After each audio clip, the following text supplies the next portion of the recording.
Hello, my wonderful, beautiful friends, guys. Welcome back to our /PettyRevenge, where people get little wins on those who've wronged them, and the stories are so satisfying. And in today's episode, we've got bad bosses, power-tripping cops, nasty Karens, all getting taught lessons they will never forget. So sit back, relax, and enjoy the ride. And as always, guys, this voice should only be on the DarkFluff YouTube channel, nowhere else.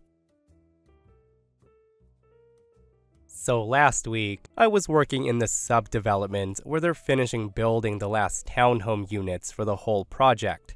Since some houses have been along the same road for 5+ years, the street is open to the public, which means parking laws apply. And bylaw can give tickets as opposed to where we usually work, where the streets aren't open yet. I have been burned before when working on a street where people have been living for years but new houses are being built. So I knew I had to park smart and I couldn't treat it like a private site. My a-hole supervisor apparently forgot this. After my lunch break, I was walking from my car to where I was working, and I noticed my supervisor was parked facing the wrong way on the side of the road. Where I live, this is illegal. It's a huge no-no. As I'm nearing his truck, I notice he wasn't inside of it and that a bylaw officer was pulling up behind his truck to obviously give him a ticket. The thing is, I really hate my supervisor. The guy's old and he's starting to screw up and he literally treats me like every day is my first day, when I've been working at my job for 5+ years and I know my stuff. On top of that, he loves to scream at workers in front of everyone, often calling them useless pieces of crap. Anyways, as I was getting closer, I noticed that the officer hadn't actually started giving him a ticket, so I could have just hopped in and moved his truck for him. But no, I just smoothly walked on past with a huge smile on my face to where we were working. I let a few seconds pass before I looked up and said, "Oh my goodness, you're getting a ticket," and told him. He of course runs up to the officer to try to get it stopped, but too late. He then gets pissed off that she wouldn't cancel the ticket and he starts yelling at her for doing her job. And the thing is, along with facing the wrong way, he was also parked a bit too close to the intersection, and she was only going to give him one ticket before he got pissed at her. So instead of just one ticket, he gets another one for being an a-hole that day. And what an a-hole he was, right? And hopefully the guy learned a lesson. But yeah, like when OP first said they hated their boss, I was like, okay. But when OP wrote that the guy berated an officer for giving him a ticket, like I started hating the guy, because who in their right mind berates an officer for giving them a ticket? Like, how dumb do you have to be to yell at the person in the situation who has leverage over you? Talk about entitlement.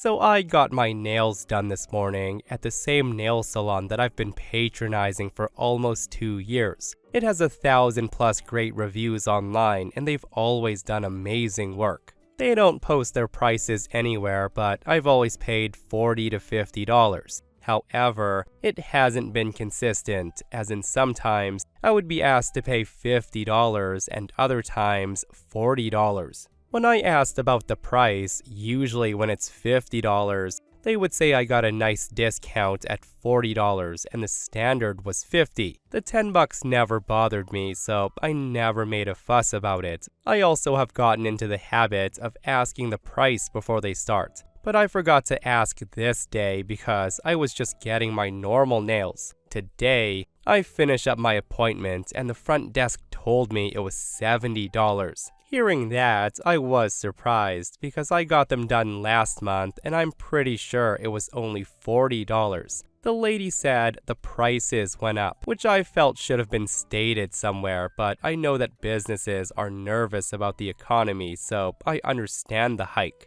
I paid my bill and I internally decided to find a new salon. Not because they did anything wrong, but paying $70 for nails isn't worth it for me while there's cheaper places around. After I paid, I realized I left something at my seat. I had been quietly chatting with the lady sitting next to me during our appointment, and we were getting the exact same service in different colors. As I went to grab my bag, I couldn't help making a quiet comment to her that $70 for nails is crazy. And yes, this was a complaint, but I also wanted to warn her about what to expect. She immediately gets agitated and she asked her nail tech how it could be this much, because she had never ever paid more than $30 for the service. She looked like she was going to cry, and she said she didn't have $70 for the service today. Her nail tech quickly tried to do damage control, and they said that since she was such a loyal customer, her price would be $30.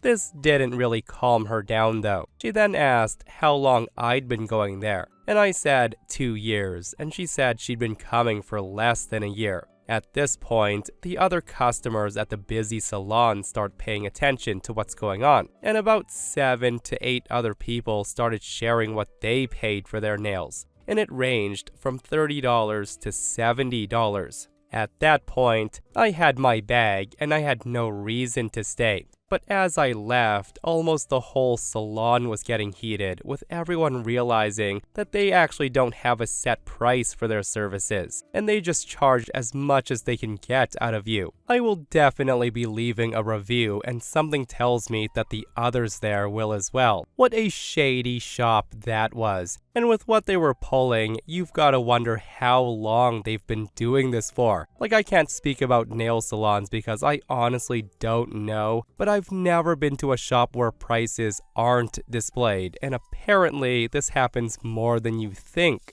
This person says, this is absolutely why there's no prices at the neighborhood corner store. They just make up pricing at the counter, and some customers pay more than others. Again, I've never heard of anything like this before. Guys, let me know your thoughts. Are there any stores around you that you think charge customers different prices?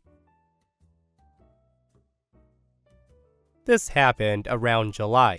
There was a small fender bender and emergency services got called out. My towing company sends me out by accident, not realizing that the flatbed at the scene could tow both vehicles. There was 1 ambulance and 5 police cruisers, 3 cruisers blocking the road. And then there was this a-hole who showed up after the scene was secured. This a-hole felt the need to park his cruiser diagonally in front of the ambulance. Not necessarily blocking the path, but if anyone's driven an ambulance, they're a pain to reverse around obstacles. The EMTs ask the a-hole to move his cruiser, and the guy literally says to them, "When I'm ready," and just resumes chatting with the cop directing traffic. This is when another cruiser shows up, and it's a sergeant who knew me and the company I work for. He goes off to deal with the scene, and the EMTs rush to him to talk about moving the cruiser.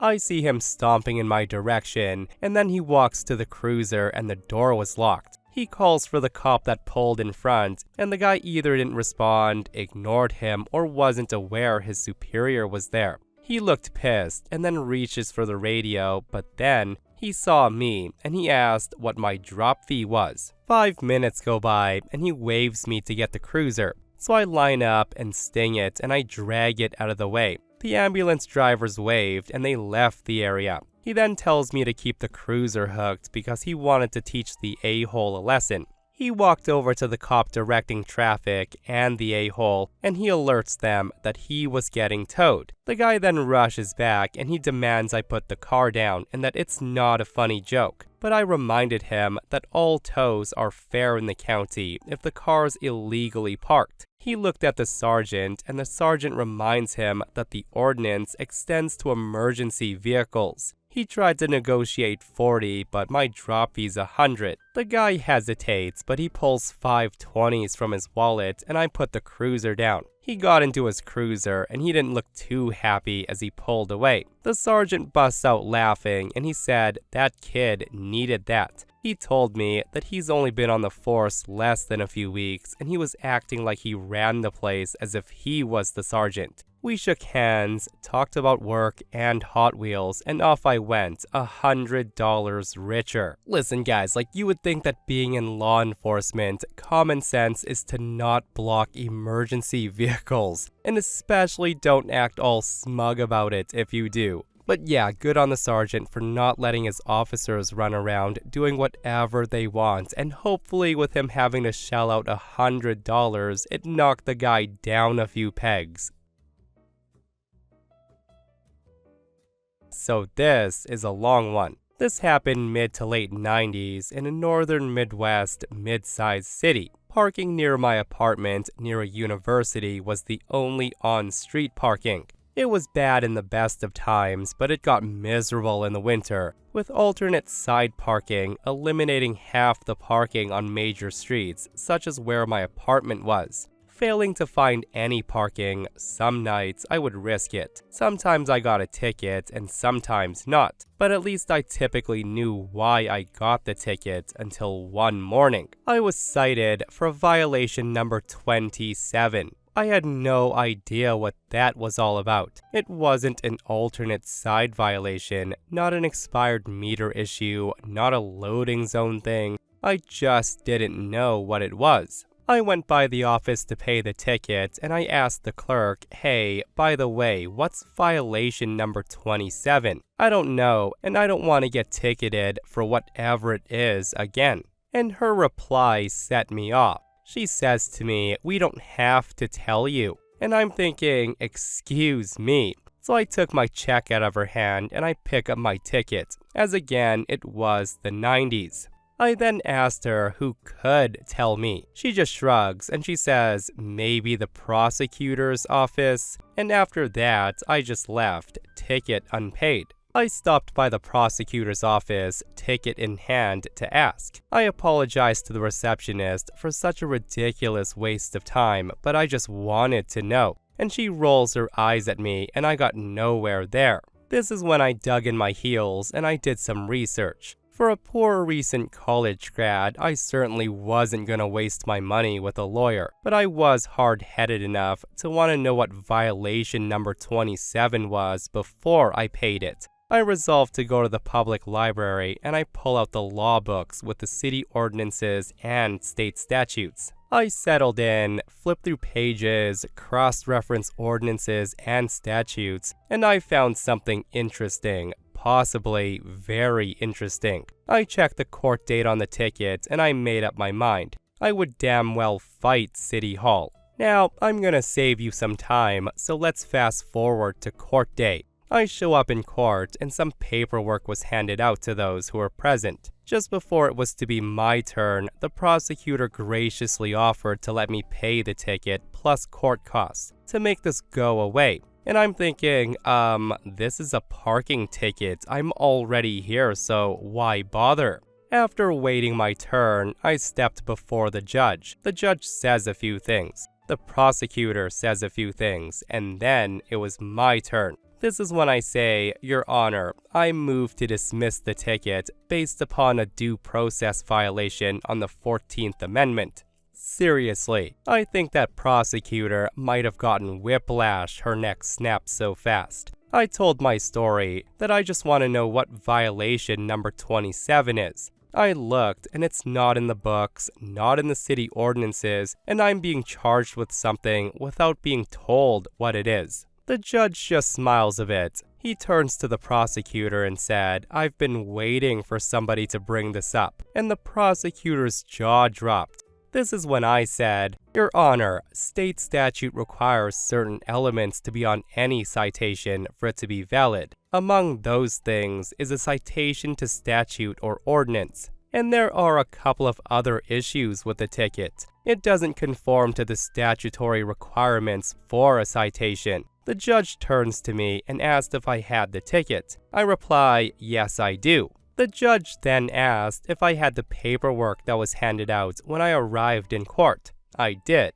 And then, the judge took a few moments to walk us through that paperwork to show that neither the parking ticket nor the paperwork contained the requisite statutory elements for a citation or summons. Then, the judge advised that they would take the matter under advisement. A few weeks later, I got a big manila envelope in the mail with the judge's order. In clearly written legalese, they went step by step through my argument, the requirements in statute and ordinance, and the utter failure of the city to write a single valid parking ticket on their standard form in many years. The judge detailed that the city, to allow their parking enforcement officers to write tickets faster, used their own list of violation numbers, such as expired meter is number 1, no parking zone number 2, so on and so forth. These numbers did not correspond to any section numbers of the statute or ordinance. If you didn't have the list, you might not know. In the end, the judge throws out my parking ticket as a due process violation of the 14th Amendment. Oh, and that violation number 27 was parking way too close to a handicapped ramp, which I didn't see under the snow.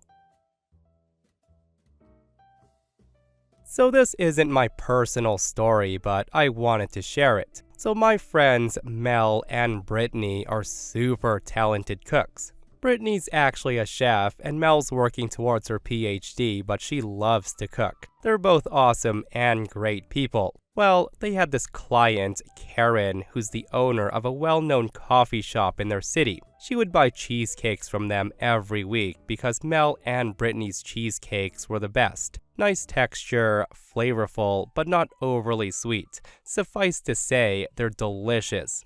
At first, Karen would buy 1 or 2 every now and then, but soon she was buying 4 to 5 every single week. Her clients can't get enough of those cheesecakes. Karen tried multiple times to replace Mel and Brittany's desserts, but nothing came even close. Their recipe is a result of years of experience and talent, and they even gave Karen some tips, but she couldn't replicate it. Now, a normal person would think that maintaining a good relationship with suppliers is mutually beneficial, but not Karen. She would complain about everything, hoping to get a discount or free product. She would get so mad when the price is raised, but it was inevitable because the cost of materials to make the cheesecake also increased every year. In my humble opinion, the price for the cheesecakes was more than fair, if not on the lower side, but Karen didn't care. One time, she sent a picture of a cheesecake with all the jam on the side, complaining that they delivered it that way, or it happened overnight with no explanation.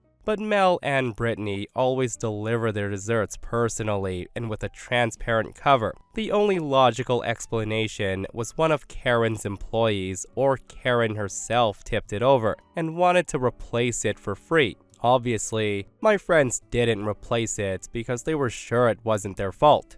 Another time, she sends Mel a message complaining about a hair on the cheesecake. Now, my friends are very careful with hygiene and they always clean their workspace. Brittany is an extreme clean freak, but still, Mel decides to apologize and thank Karen for the notice and promise to be more mindful about it. Well, things came to a head when they made their last delivery to the coffee shop. All of Karen's employees were giving Mel and Brittany dirty looks, and they're whispering that nobody was to pay them until the boss, Karen, arrived. They made my friends wait like an hour and a half until she arrived. Then, she grabbed the hair that she supposedly found on the cheesecake, and she proceeded to lecture Mel and Brittany in front of her employees, clearly trying to humiliate them. The hair wasn't even theirs. Mel has long brown straight hair, while Brittany has short, thick, curly, dark hair. The hair that Karen showed them was blonde, thin, and curly. The worst part is that my friends could see that none of Karen's employees were wearing hairnets, and there was a big golden retriever laying in front of the kitchen's doorway. Really cute, but that's no place for a dog. My friends were mortified and stunned. In the moment, they said nothing to Karen, they just left after collecting the payment. Usually, they're very confrontational, but they wanted to remain professional. Now here comes the petty revenge. Mel and Brittany waited until Karen asked for more cheesecakes, only to tell her, "Sorry, business is now closed. Sorry for the inconvenience." Karen freaks out and she said they should have warned her beforehand, only to be left on red. And I want to note, this wasn't a formal contract or anything, just a verbal agreement with Karen. Baking desserts is only a side hustle for my friends, on top of their regular jobs and studies. It's nice extra money, but not indispensable. And the funny thing is a lot of Karen's customers only came to her coffee shop for the cheesecake. Not long after she was cut off from the cheesecakes, her business isn't the same. You know what, in cases like this, it actually makes me smile knowing that Karen's business ended up suffering in the end. Like, what's that saying? Don't kill the golden goose. Like, I'm sure that Karen knew that the cheesecakes were bringing customers to her coffee shop and she still messed it up. But guys, the one thing that would have made this better is if Mel and Brittany started their own cheesecake shop right beside Karen to spite her. Either that or they find another vendor they can work with so the new place can take the rest of Karen's business. So let me start by saying that these kids had to be in their late teens or early 20s. Two of them had tattoos, not children, but young adults that still act like kids. I'm a 32-year-old female and I work at a barricade company, the easiest way to describe it. I'm the one that closes down the traffic lanes and makes you late to stuff. This happened 2 days ago and I hope my revenge was petty enough, but here you are. I had a lane closure that I needed to take off the road. I'm about halfway down when I get to a city bus stop with two guys and one girl. They asked me if I could give them a ride so they don't have to take the bus. To which I reply, "Sorry guys, I can't, I'm working." And I continued to take the lane closure down. This is when the girl stands up and she told me, "I effing hate rude, ugly C-words like you." I reply, "Congratulations," and keep doing my job. They then start yelling insults and I ignore them. When I'm about 300 feet away, the yelling stops and I can see the guys had gotten up and they start throwing the barricades into the street. Not only that, but into the lane that's now open for traffic to drive in. I run over and I take them out of the road, and I explain to them if they did it again, I would call the cops. And this is when the girl chimes in and she says, "Go ahead, bitch. It's not our fault that you're so stupid forgetting to take them all down." I just walk away and they do it again. So I called the cops and they said they would be there as soon as possible, which in my experience, that means about an hour. So I walk over and I tell them I called the cops. After about 5 minutes standing there, the boys told the girl that they were going to get a drink from the store that the bus stop was in front of. They left and she wouldn't look at anything but her phone. Now I'm annoyed. I still have more work to do and this lane closure is still up and it's approaching rush hour. And this is when I decide, F these kids. I pull out my pepper spray and I sprayed the handles of the barricades that they just kept throwing in the street, and I walked about 50 feet away, waiting. The boys came out of the store and they put their bags down. They grabbed a barricade in each hand and they threw them into the street. But the handles were wet. I saw they wiped their hands off on their pants. Because of the bus stop, I couldn't see everything, but about a minute later, one of the boys gets up and starts screaming. He ran into the store with his hand over his eye, and the other one ran in there a second later too. Not long after, when they came out of the store, the cops were showing up, and they both took off sprinting down the street and totally bailed on the girl. I talked to the cops and I told them the boys ran off. The girl never touched the barricade, so she was good to go. The girl was crying because her boyfriend left her there. Okay, the pepper spraying the barricades was not only super petty of OP, but in my opinion, necessary. Like, that's instant karma for you messing with a worker who's trying to do their job. And as for the girl crying her eyes out because her boyfriend ditched her, that was well deserved too. Well played, OP. So I'm an attorney, and I used to work at a state government office, where I had 2 supervisors, one for my practice group and one for my section, who from the very beginning decided to make it their business to treat me like garbage.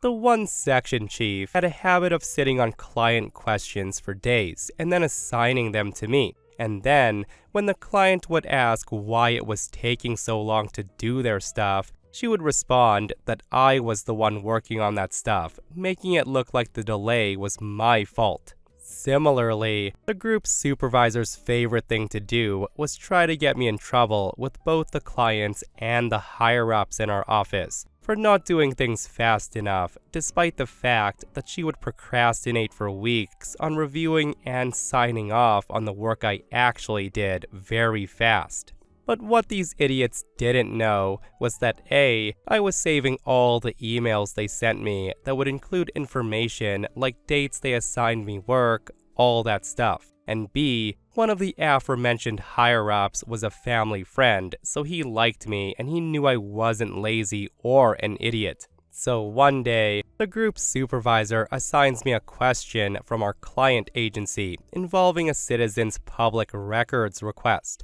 And I prepared a draft response within an hour and I sent it back to her. I needed her to sign off on it before I advised the client. But despite me getting a red receipt from my email, she ignored it, and she didn't respond for the rest of the day or the rest of the week. The client was supposed to answer the records request within a tight deadline under the law, and eventually emailed the group supervisor to ask where the heck their answer was. The group supervisor finally woke up, and she forwarded her original email assigning me to do the work to section chief to complain that I didn't do it in good time. And then, the section chief forwards that to the client and told them it was all my fault it wasn't done yet. So I, finally having enough, rubbed my little hands together in delight, and I proceeded to 1. Reply all to section chief's email to client, attaching my email to group supervisor containing the draft response. I innocently wrote, "Apologies for the inconvenience, client. Our office rule is to wait for supervisory sign-off before providing advice. But I've nevertheless attached draft advice prepared on this date. Group supervisor and section chief, do you agree with this advice? May client act upon it." And number 2, I forwarded that response to my family friend, and I politely asked him, in instances where there's a tight time frame to respond to a client question, is it okay to provide the client with provisional draft advice like this within the deadline, but let them know a supervisor needs a little more time to do their review and sign off? The client ends up praising me for my efforts to get a response to him in a timely fashion, and the family friend thanked me for my question, but said it should never be an issue in the first place. They then sent out an office-wide notice to remind supervisors that they must provide necessary sign-offs on advice within deadlines, and they must never blame those under them for delays in front of clients, because that affects the image of the whole office. To make things even better, he attached the emails in my matter as an example of what supervisors should not do. So literally everyone in the office saw what incompetent a-holes these two were. What a move that was, guys. Like, attaching those emails as an example of what not to do and calling those two out. Amazing, right? Like, it certainly pays to have connections to higher-ups for sure, and I'm glad that person had OP's back on the matter. And this person asked, are the supervisors attorneys as well? They must be pretty horrible ones if they believe they can get away with making up stories as they go, without being called out on their BS. And Opie responds, everyone involved was an attorney except the client folks. Those two were just really bad at their jobs, but they got promoted through the magic of seniority. Definitely the sort of person the phrase good enough for government work describes. And that, my friends, brings us to another end of r/PettyRevenge. Guys, I hope you enjoyed today's stories. If you did, hit that thumbs up. And if you're not subscribed, consider subscribing so you don't miss these crazy stories. And if you missed the last episode on the channel, it's an r/malicious compliance episode, where Opie obeys a scummy landlord and it backfires so hard on them. It's such a wild episode, so go check it out if you haven't, and myself and Stevie Boy will see you guys in the next one. We love you.